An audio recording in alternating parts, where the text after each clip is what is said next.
빅템포 오늘은 조정훈 국민의힘 의원과 함께합니다. 어서 오세요. 네, 반갑습니다. 앞서 2부에서 저희가 지금 의료계 상황 짚었는데요. 국민의힘이 집권 여당 아닙니까? 좀 해법 좀 내놔야 되는 거 아닙니까? 예, 해법을 찾아가야죠. 일단 큰 틀에서 그 의대 정원 확대에 동의하시면 숫자에 대한 조정은 충분히 할 수 있지 않을까 싶고요. 다만 올해 대학 입시 그럼 확정됐으니까. 예, 이걸 틀기에는 너무 많은 것들이 무너지기 때문에 이 지금 현상에 대한 수용을 하시면 정부에서도 대화의 채널은 언제든지 가동할 준비가 되어 있다. 저는 그렇게 생각합니다. 조금 전에 김윤 민주당 의원은 지금 이제 그 의협이 내건 세 가지 요구 조건 가운데 이제 전공의들에 대한 행정명령 처분, 요거 취소안을 만약에 좀 정부가 전형적으로 받아들이면 이게 물꼬가 될 수가 있다 이렇게 진단하던데 어떻게 생각해요? 그것도 가능한 얘기인데요. 문재인 정부 시절에 100 몇십 명 늘리는 것도 못해가지고 한 달 만에 꼬리 내린 정당이 할 얘기는 아닌 것 같고요. 네. 그래요. 네. 지금 이거 정치적 공방 이전에 네. 환자들한테 이 피해가 바로 가는 거니까 국민의 그렇습니다. 입장에서 지금 빨리 풀어야 돼서 지금 질문 드리는 거거든요. 맞습니다. 원칙적으로 말씀드릴 수밖에 없어서 네. 안타깝지만 국민의 생명을 담보로 협상을 하는 양측 모두 부담이 상당할 겁니다. 참 저도 여러 번 인터뷰했는데 해법이 도출이 안 되더라고요. 계속 평행선이라 그래서 네. 한번 여쭤봤고요. 근데 이거 하나는 분명합니다. 지금 저희 정부가 의사라는 직역에 대해서 굉장히 많은 배려를 하고 있는 겁니다. 그래요? 지난 우리 정부 들어와서 여러 가지 각종 시위 파업에 대한 저희의 대처를 복귀해 보시면 의료 직역에 대한 굉장한 배려를 하고 있다. 이건 누구도 부정할 수 없을 것입니다. 예를 들어서 이제 그 과거 화물연대 파업에 대처했던 어떤 그때의 어떤 강경 모드에 비하면 되게 온건한 거다 이런 말씀이신가요? 꼭 그걸 예를 들 수는 없지만 네.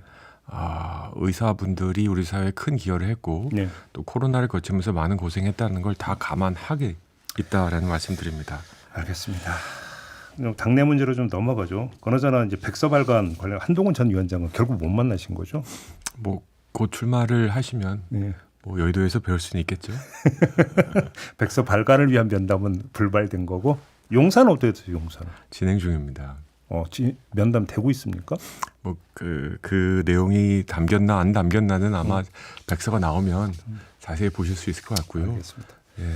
전당대회 일정이 결정이 됐어요. 당 안팎에서는 어대한 어차피 당 대표는 한동훈 이런 이야기가 많이 나온다는데 의원님 어떻게 전망하십니까? 그럴까요? 여론조사는 그런 수치도 보이는 것 같은데요.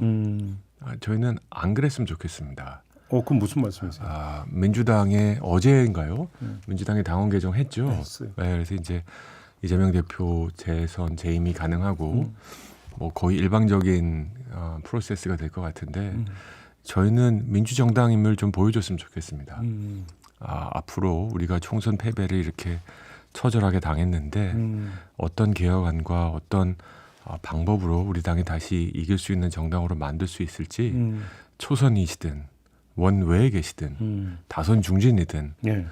다 나와서 지금 총선에서 패배하신 분도 다시 나와서 내가 당을 이끌겠다고 주장하고 계시지 않습니까? 네. 전 그것도 그럴 수 있다고 생각합니다. 그렇기 때문에 다양한 의견을 갖고 계신 분들이 다 나와서 좀 시끌벅적한 전당대회가 됐으면 좋겠다. 그런데 이철규 의원은 어제 인터뷰에서 어대하는 당원 모독이다 이런 말을 했어요. 그러니까 여기서 중요한 거는 저는 그게 이제 그 이철규 의원의 그런 이 시선 이런 거에 대한 옳고 그름을 여기서 논할 생각은 없고 그럼 개인의 견해니까. 근데 결국 이철규 의원을 거의 모든 사람이 찐윤이라고 분류를 하지 않습니까? 그러면 이른바 친윤의 어떤 시각이 여기에 스며 있다면 그럼 친윤은 어떤 사람이 당대표 되기를 원하는가? 그리고 내지 밀고자 하는가? 이게 궁금한데요. 어떻게 읽고 계십니까?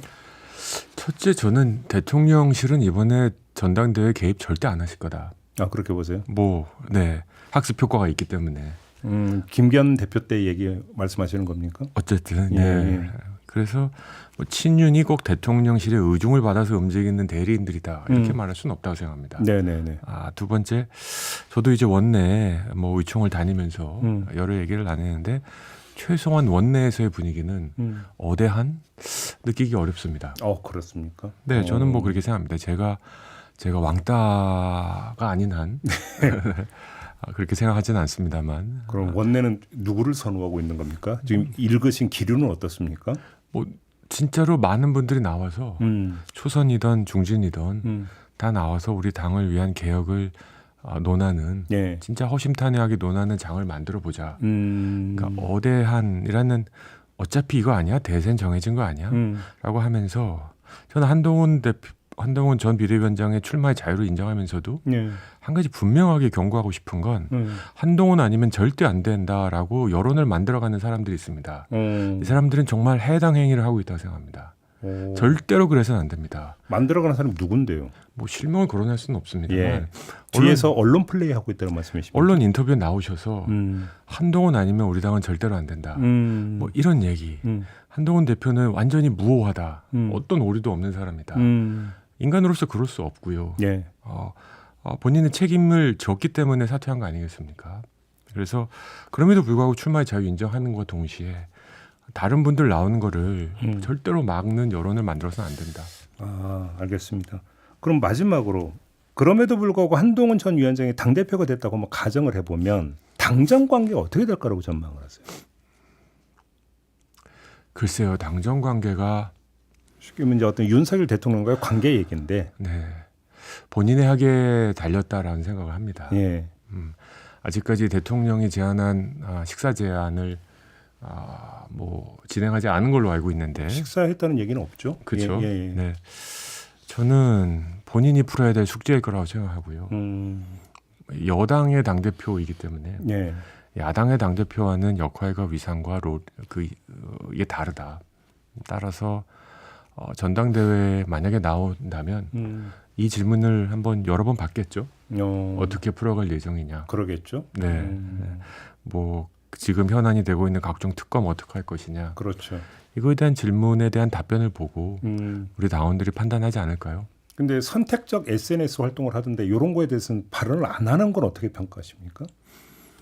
선택적 SNS요. 예. 뭐 자기가 하고 싶은 말 하시는 거에 대해서 뭘 할 말은 없지만 당 대표라는 자리에 오르시면 왕이 되고 싶은 사람 그 왕관의 무게를 견디라고 했지 않습니까? 하고 싶지 않은 질문, 잘 모르는 내용에 대해서도 반드시 답변해야 될 책임이 있을 겁니다. 선택 여지가 거의 사라질 것이다 이런 말씀이시죠? 네, 알겠습니다. 원구성 얘기로 좀 넘어갔으면 좋겠는데요. 그냥 7개 상임위원장 받자 이런 얘기 좀 당내에서 좀 나온다면서요. 뭐 그런 얘기 하시는 분도 있습니다. 혹시 상임위원장 후보급에서 그런 얘기가 주로 나오는 게 맞습니까? 그건 아닙니다. 아닙니까? 예, 상임위원장 후보급들은 그런 얘기 하신 걸 제가 기억하지 못합니다. 그래요? 예, 오히려 초선 의원님들이 예, 또는 오랜만에 다시 국회에 들어오신 분들께서 이제 그런데 제 생각은 지난 4년을 경험해 보니 국회 상황이 너무 달라졌다. 어떻게 해요? 굉장히 갈등의 국회가 됐죠. 대화와 타협의 국회. 김대중 대통령 시절에는 가두 시위를 하면서도 국회 안에서의 협치를 강조하셨던 기억이 나는데 지금 그런 가능성 거의 없어졌죠. 그래서 11대 7 우원식 그 의장께서도 11대 7이 맞다 받아라라고 하시는데 한 가지 간과한 게 있습니다. 국회 관행이 11대 7이다라고 하시는데 민주당이 선거에 이겼다고 자기가 원하는 상임위를 다 빼서 간 다음에 나머지를 니네가 가져라. 이건 국회 관행이 아닙니다. 숫자가 중요한 게 아니라 어떤 상임이냐 이게 중요하다는 말씀이실까요? 그렇죠. 어떤 상임이고 어떤 숫자 이거 다 협상의 내용인데 어떤 상임인지는 민주당에게 정권을 주고 나머지는 당신이 가져라. 그 논리를 가지면서 숫자는 11대 7로 가겠다. 이제는 민주당이 이제 쫄은 거죠. 쉽게 얘기해서. 자기가 하고 싶은 건 다 했는데 과한 거죠. 그리고 자기의 그 과한 욕심을 잘 포장해서 넘어가기 위해서는 저희가 7개락도 받아줘야 되죠. 저희 그럴 의사 없습니다. 없다. 네. 그럼 계속 어차피 보이콧은 오래 간다라는 얘기입니까? 그러면? 오래 가도 민주당 책임입니다. 알겠습니다. 그나저나 아무튼 국회의장에 의해서 그 개별 의원들 상임위 배정은 이루어졌잖아요. 의원님 어디로 배정받으셨습니까? 매우 무례하다고 생각합니다. 알고 싶지도 않고요. 관심도 없습니다. 아무튼 그럼에도 불구하고 어디로 받으셨어요? 저는 뭐 알고 싶지도 않습니다. 방송에 얼굴 팔 가치도 없다 생각합니다. 네, 조금 전에 저한테 개별적으로 말씀하셨습니다만 그러면 전 상임위가 법사위였잖아요. 전 상임위는 법사위였습니다. 그러면 전 법사위원께 한번 좀 질문을 드려보겠습니다. 오는 21일에 야당들이 이제 그 최상병 특검법 입법 청문회를 열기로 했어요. 그래서 12명의 증인을 채택을 했고 상당수가 출석하겠다는 의사를 밝혔다고 뉴스 보셨죠? 자, 이 그 출석 의사를 밝힌 건 어떻게 받아들이십니까? 국민의힘에서는? 뭐 본인들의 그 뭐라 그럴까요? 행위와 발언에 소명하겠다라는 네. 적극적 의지, 방해, 비판할 생각은 없습니다. 근데 만약에 그분들이 증인으로 출석해서 증인석에 서는데 국민의힘이 청문회를 보이콧을 하면 어떤 그림이 연출이 될까요? 지금의 법사위를 정말 공명정대한 국민을 대표하는 법사위라고 생각하는 분들이 몇이나 있을까요? 네. 저는 지금의 법사위 어제의 발언들 일부 뉴스에서 보면 민주당 이재명 대표를 지키기 위한 로펌 같은 생각? 방탄법사위다? 그냥 민주당 이재명 대표를 변호하기 위한 발언들만 계속 이어지고 네. 저는 민주당 의원들도 이제 느꼈을 거라고 생각합니다. 비록 저희 자리가 7개인가요? 6개인가요? 그 정도일 겁니다. 18명 중에 법사위 18명 중에 7개 빈자리 과반 안 돼서 원하는 의견 마음대로 하고 계신데 그 자리가 비면 어떤 느낌이신지 지금쯤 아실 거라 생각합니다. 찬성과 반대가 정말로 거침없이 부딪히고 논리와 사실관계를 증명함으로써 국민들로부터 지지를 받아가는 법사위를 네. 일방적으로 운영하면서 과연 민주당이 자신들이 원하는 것을 얻고 있다고 생각하시는지 정말 법사위 그 중요한 법사위에 뉴스도 별로 안 되고 관심도 별로 없고 그러면 그럼에도 불구하고 입법 청문회 자체가 야당 판이 연출이 되는 건데 국민의힘 입장에서 불리하지 않겠습니까? 일방적으로 하시겠죠. 네. 일방적으로 야 국민의힘 의원 하나도 없네. 이런 생각 왜 없을까?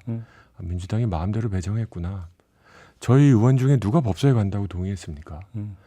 그리고 김도읍 의원을 법사위에 배정해놓고 이렇게 김도읍 의원 안 계시냐고 계속 발언을 하면서 조롱하는 듯한 그게 과연 협치를 하겠다는 자세인지. 알겠습니다.